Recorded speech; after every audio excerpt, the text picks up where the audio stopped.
ओल्या नारळाचा हा पदार्थ बघितला का? किती मस्त असा कुरकुरीत झालेला आहे. बनवायला सुद्धा हा खूप सोपा आहे. अगदी झटपट बनून तयार होतो. याला तुम्ही लहान मुलांच्या टिफिनसाठी बनवून देऊ शकता किंवा काहीतरी गोड खायची तुमची इच्छा झाली असेल तर अशा वेळेला हा गोडाचा पदार्थ तुम्ही बनवू शकता. त्याचबरोबर सणासुदीच्या दिवशी काहीतरी गोडधोड बनवायचं असेल तर त्यावेळेला सुद्धा तुम्ही हा पदार्थ बनवायला काहीच हरकत नाही. वरून छान कुरकुरीत होतो, आतून रसाळ, त्याचबरोबर खायला रुचकर लागतो. बनवायला सोपा आहे, त्यामुळे कसा करायचा ते बघूयात. तर हा पदार्थ बनवण्यासाठी इथे बघा मी 1 वाटी बारीक रवा घेतलेला आहे. आता जर का तुमच्याकडे बारीक रवा नसेल तर तुम्ही याऐवजी जाड रवा घेऊन तो थोडासा मिक्सरवर पल्स मोडवरती फिरवून घ्या. तर इथे मी वाटीने मोजून 1 वाटी इतका रवा घेतलेला आहे आणि आता आपल्याला बाकीचं जे साहित्य आहे ना ते सुद्धा याच वाटीने मोजून घ्यायचं आहे, म्हणजे मग पदार्थ आपला बिघडणार नाही. 1 वाटी रवा मी एका भांड्यामध्ये काढून घेतलेला आहे. सारख्याच वाटीने मोजून इथे बघा मी पाऊण वाटी इतकी पिठी साखर घेतलेली आहे. आता जर का तुम्हाला गोड खायला जास्त आवडत असेल तर तुम्ही पाऊण वाटीच्या ऐवजी इथे 1 वाटी पिठी साखर घेतली तरीसुद्धा चालेल. आता गोडाचा पदार्थ आहे पण तरीसुद्धा आपल्याला 2 चिमूटभर यामध्ये मीठ घालायचं आहे, म्हणजे मग हा पदार्थ खायला छान लागतो. त्याचबरोबर मी यामध्ये 1 चमचाभर तीळ घातलेले आहेत.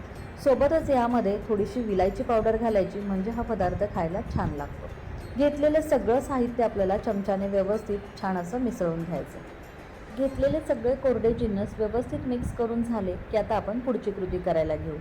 तर हे बघा, गॅसवर मी कढई गरम करायला ठेवलेली आहे आणि या कढईमध्ये आपल्याला 1 वाटी इतकं पाणी घालायचं आहे. ज्या वाटीने मोजून आपण रवा आणि पिठी साखर घेतली होती ना त्याच वाटीने मोजून इथे मी 1 वाटी पाणी घेतलेलं आहे.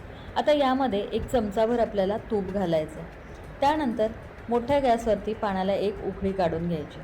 आता पाण्याला उकळी यायला सुरुवात झाली की आता यामध्ये आपण जे मिश्रण तयार करून घेतलेलं होतं रवा आणि पिठी साखरेचं ते यामध्ये घालायचं. तर या स्टेजला आपल्याला गॅस मंद ठेवायचा आहे आणि एका हाताने आपल्याला रवा पाण्यामध्ये घालायचा आहे आणि दुसऱ्या हाताने चमच्याने रवा पाण्यामध्ये मिक्स करत राहायचा, म्हणजे मग रव्याच्या गुठळ्या तयार होणार नाही. रवा पाण्यामध्ये मिक्स करून झाला की आता इथे बघा, ज्या वाटीने मोजून आपण पिठी साखर, पाणी आणि रवा घेतलेला होता त्याच वाटीने मोजून इथे मी अर्धी वाटी ओल्या नारळाचा किस घेतलेला आहे. ओल्या नारळाचा पाठीचा काळसर भाग काढून टाकला, त्याचे तुकडे करून मिक्सरवर फिरून असा छान बारीक किस तयार करून घेतलेला आहे. आता यालासुद्धा या मिश्रणामध्ये घालून छान असं मिक्स करून घ्यायचं आहे. अजूनही आता आपल्याला गॅस मंदच ठेवायचा आहे. गॅस कुठेही आपल्याला मोठा करायचा नाही, कारण यामध्ये आपण ओला नारळ घातलेला आहे. आता ओला नारळ घातलेला असल्यामुळे हा कढईच्या तळाशी चिकटला तर लगेच तो करपू शकतो, त्यामुळे मंद गॅसवरती याला थोडंसं परतून घ्यायचं. त्यानंतर यावर आपल्याला झाकण ठेवायचं आहे आणि 2 मिनटं मंद गॅसवरती याला छान अशी वाफ काढून घ्यायची, म्हणजे मग रवा अगदी व्यवस्थित शिजतो.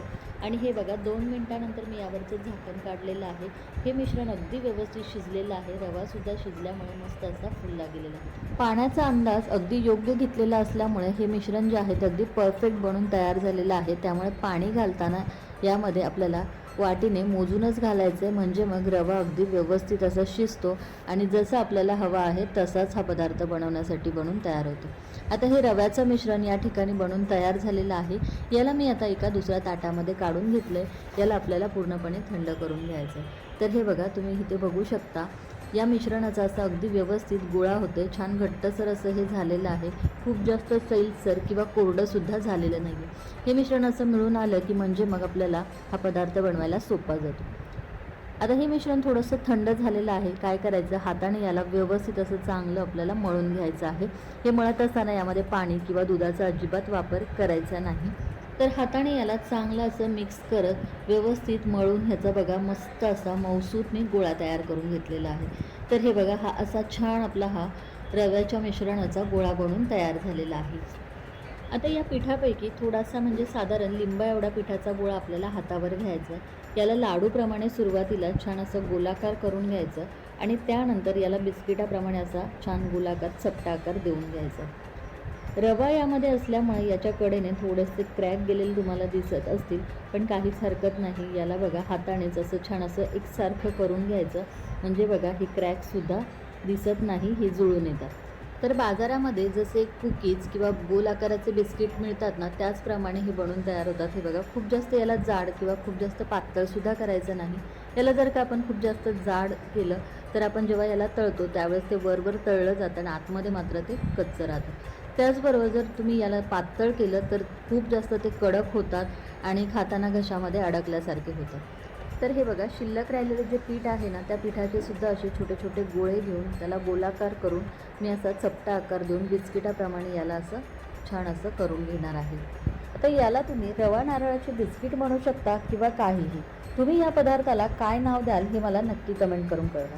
आता यानंतर काय करायचं आहे, आपल्याला याला तळून घ्यायचं आहे. त्यासाठी बघा, कढईमध्ये मी तेल गरम करायला ठेवलेलं आहे. तेल चांगलं गरम झाल्यानंतर गॅस आपल्याला मध्यम ठेवायचा आहे आणि तेलामध्ये हे जेवढे मावतील तेवढे आपल्याला घालून घ्यायचं आहे.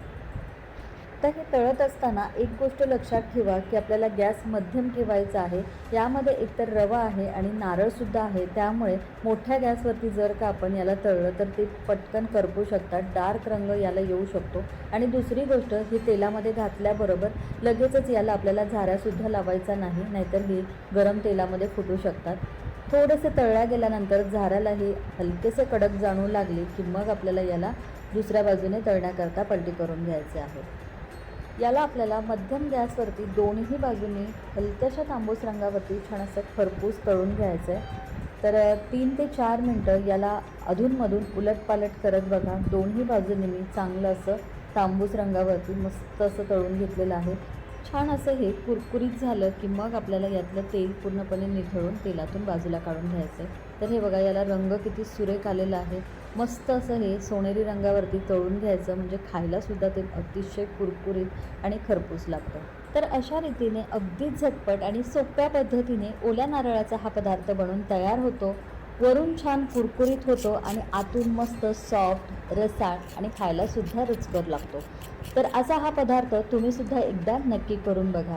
रक्षाबंधनला नेहमीची 30-30 नारळाची वडी, बर्फी यासारखे पदार्थ बनवण्यापेक्षा असं काहीतरी वेगळं बनवलं ना की नक्कीच सगळ्यांना आवडेल. त्यामुळे हा वेगळा पदार्थ ट्राय करायला काहीच हरकत नाही. एकदा करून बघा आणि कसा झाला हे कमेंट करून नक्की कळवा. रेसिपी